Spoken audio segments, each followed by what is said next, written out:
বাংলাদেশের মাটিতে এই সারেন্ডারটা হয়েছে। এই সারেন্ডার কলকাতায় হয়নি, বাংলাদেশের মাটিতে হয়েছে। এবং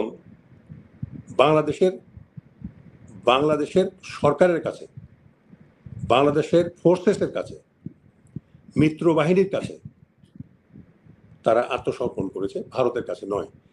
যখন বাংলাদেশ প্রায় স্বাধীন হয়ে গেছে, পাকিস্তান বাহিনী শহরগুলোতে এসে কনসেন্ট্রেট করেছে তারা, তখন ভারত গায়ে পড়ে, আমি বলবো, তারা 3 ডিসেম্বর আপনার তারা বাংলাদেশ ভিতরে ঢোকে, ওই সময় সসৈন্যে ঢোকে, এবং আমাদের সহায়তায়, মুক্তিফৌজদের সহায়তায় তারা পাকিস্তান বাহিনীর সঙ্গে যুদ্ধ করে।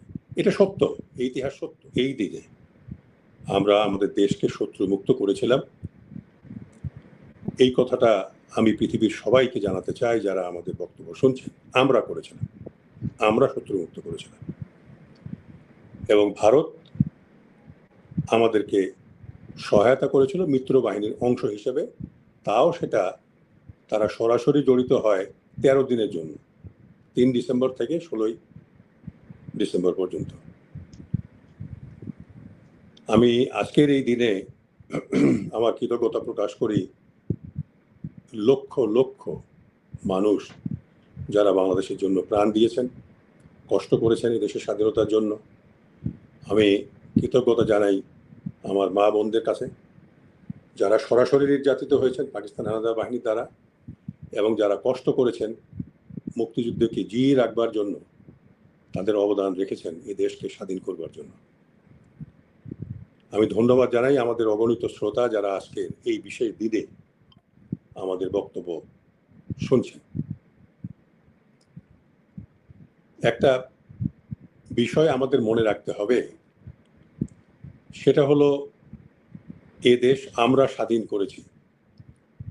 বাংলাদেশের মানুষ, কৃষক, শ্রমিক, জনতা, সাধারণ মানুষ, শিক্ষিত মানুষ, ব্যবসায়ী, সব মিলেই আমরা যুদ্ধ করে আমাদের এই দেশকে স্বাধীন করেছি। আজকের এই দিনে, আজকে একটা বিজয় দিবস, ভিক্টরি ডে, এটা স্বাধীনতা দিবস নয়। অনেকেই এটা ভুল করেন যে আজকে এটা স্বাধীনতা দিবস। না, এটা স্বাধীনতা দিবস নয়, এটা হলো বিজয় দিবস, ভিক্টরি ডে, বিজয় দিবস। আজকে শত্রু আমাদের কাছে আত্মসমর্পণ করেছিল। আত্মসমর্পণ হয়েছিল ঢাকার মাটিতে, রেসকোর্স ময়দানে। 1971 সালে আমরা ভারতে গিয়েছিলাম 1 কোটির মতো মানুষ শরণার্থী হয়ে। এটা খুবই স্বাভাবিক। পৃথিবীতে যখনই একটা দেশে যুদ্ধ লাগে, সিভিল ওয়ার হয়, স্বাধীনতা যুদ্ধের জন্য যুদ্ধ হয়, তখন পাশের দেশে, সে দেশের মানুষ শরণার্থী হয়, রিফিউজি হয়। সেটা আমরা ভারতে হয়েছিলাম।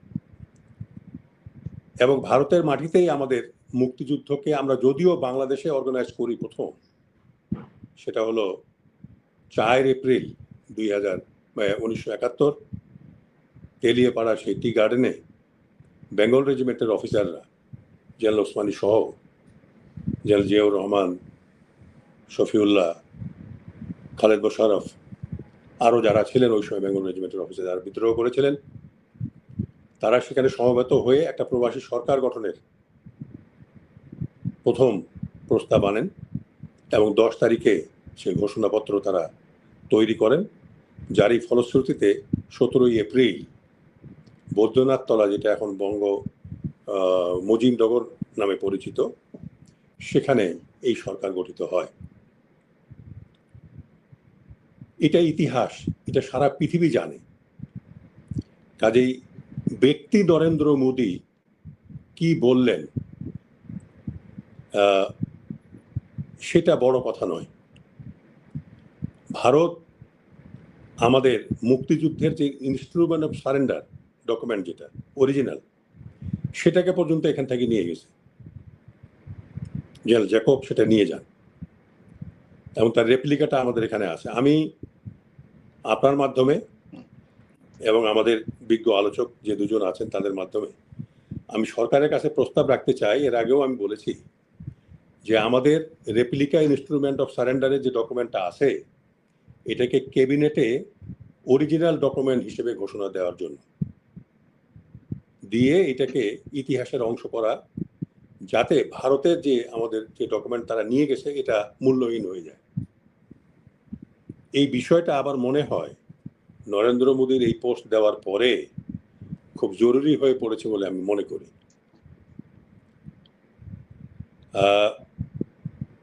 আরেকটি বিষয় যেটা আমি এখানে বলতে চাই সেটা হলো, একটা দেশের স্বাধীনতা যুদ্ধ হচ্ছে, সেখানে আমাদের প্রায় ৮২,০০০ মুক্তিফৌজ এই যুদ্ধে অংশগ্রহণ করেছে।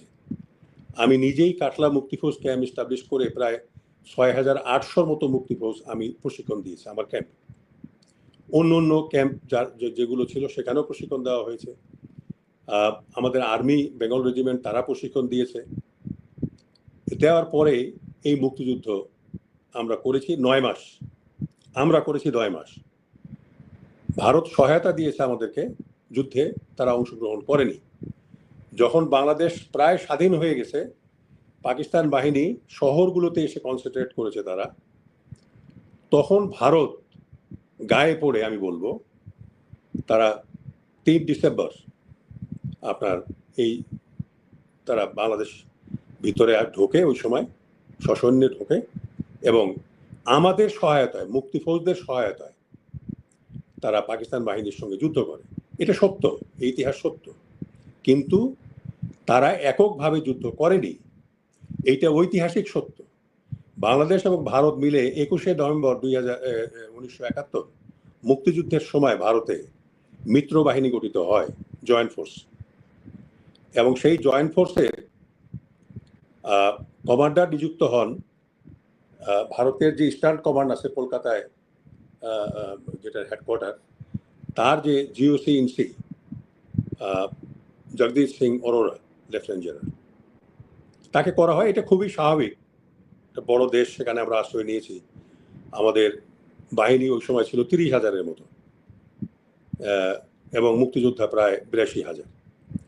তো তখন সেখানে আমরা যুদ্ধ করছি, এই সুবিধা তারা নিয়েছে। তাদেরই একজন কমান্ডার, যে মিত্র বাহিনী যে গঠিত হয়েছিল, কম্বাইন্ড ফোর্স যেটা গঠিত হয়েছিল বাংলাদেশ এবং ভারত মিলে, সেই ফোর্সের কমান্ডার হয়েছিলেন। এবং বাংলাদেশের মাটিতে এই সারেন্ডারটা হয়েছে। এই সারেন্ডার কলকাতায় হয়নি, বাংলাদেশের মাটিতে হয়েছে। এবং বাংলাদেশের সরকারের কাছে, বাংলাদেশের ফোর্সেসের কাছে, মিত্র বাহিনীর কাছে তারা আত্মসমর্পণ করেছে, ভারতের কাছে নয়। আমি এই পর্যন্ত বলছি, এরপরে বিজ্ঞ আলোচক আছে। আমি এখানে আরেকটু প্রশ্ন আপনার কাছে আসছি জনাব ফজলুল হোসেন, যেটা আপনি বলেছেন যে বাংলাদেশের কাছে আত্মসমর্পণ করেছে, ভারতের কাছে করে নাই, কিন্তু জগৎ সিং আরোরা তিনি সেই আত্মসমর্পণ অনুষ্ঠানে উপস্থিত ছিলেন। আমাদের সেনাবাহিনীর প্রধান উনি কেন উপস্থিত থাকতে পারে নাই? দেখেন, ওনার না থাকার কয়েকটা কারণ আছে। আমি এটার উপরে নিজস্ব গবেষণা করেছি। ওনার না থাকার কারণ হলো যে উনি হলেন commander in chief, de facto president, যেটাকে বলা হয় কমান্ডার ইন চিফ। কে হয়? একটা বাহিনীর কমান্ডার ইন চিফ হন মুক্তি বাহিনীর কমান্ডার ইন চিফ। সেই মুক্তি বাহিনীতে ছিল আর্মি, নেভি, এয়ারফোর্স এবং মুক্তি বাহিনী। এই বাহিনীর কমান্ডার ইন চিফ ছিলেন তিনি প্রেসিডেন্টের সমকক্ষ, যদিও অ্যাক্টিং প্রেসিডেন্ট ছিলেন, কিন্তু তিনি প্রেসিডেন্টের সমকক্ষ। কাজে তিনি যদি ভারতের প্রেসিডেন্ট এখানে আসতেন,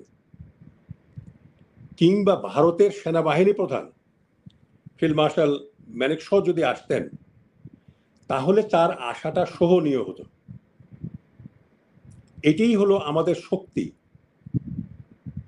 যে ভারতের একজন লেফটেন্যান্ট জেনারেল, একটা কোর কমান্ডার, তিনি আমাদের মুক্তি বাহিনীর কমান্ডার ইন চিফের সমকক্ষ তো নয়, কোনো ক্রমেই নয়। তার দুইটা স্ট্যাটাস ছিল, তিনি ছিলেন কমান্ডার ইন চিফ এবং যাকে আমরা যুদ্ধের মাঠে ডিফ্যাক্টো প্রেসিডেন্ট হিসেবে কল্পনা করি। কাজেই তার সেখানে থাকাটা প্রয়োজন নয়। তার ডেপুটি সেখানে ছিলেন খন্দকার, খন্দকার ছিলেন, যিনি তার ডেপুটি কমান্ডার ইন চিফ ছিলেন, তিনি ছিলেন। আরেকটা হলো, ভারত তাকে যে হেলিকপ্টারে পাঠিয়েছিলেন সেই হেলিকপ্টারে তিনি ছিলেন, তার এডিসি ছিলেন কামাল, লেফটেন্যান্ট কামাল, ক্যাপ্টেন কামাল বোধহয়, ওইসব ক্যাপ্টেন হয়ে গেছিলেন বোধহয়, নাকি লেফটেন্যান্ট ছিলেন উনি, এবং জাফরুল্লাহ চৌধুরী ছিলেন, এবং চিফ অফ আর্মি স্টাফ ওই সময় যিনি, তিনিও ছিলেন। ওই হেলিকপ্টারে গুলি করা হয়। কে গুলি করেছে জিনিসটা রহস্যাবৃত থেকে গেছে এখনো। আমি মনে করি একটা কমিশন গঠন করে এর ইনভেস্টিগেশন শুরু করা উচিত, কে গুলি করেছিল তার হেলিকপ্টারে। এবং সেই হেলিকপ্টারটা সিলেটের দিকে নিয়ে যাওয়া হয় এবং সেখানে তিনি অবতরণ করেন, যার জন্য এইটা আরেকটা কারণ যে তিনি আসতে পারেন নাই। কিন্তু আমি মনে করি তার না আসাটাই দৃঢ়ভাবে প্রমাণ করে যে আমরা একটা স্বাধীন জাতি। তখন আমরা একটা স্বাধীন জাতি। আমাদের কমান্ডার ইন চিফ বসবেন তাদের কমান্ডার ইন চিফের সঙ্গে, এবং তিনি প্রেসিডেন্ট ভারতের, তার নিচে তো উনি বসবেন না। কেন বসবেন? আমরা স্বাধীন জাতি। এই সম্মানটা তিনি আমাদেরকে দিয়েছেন।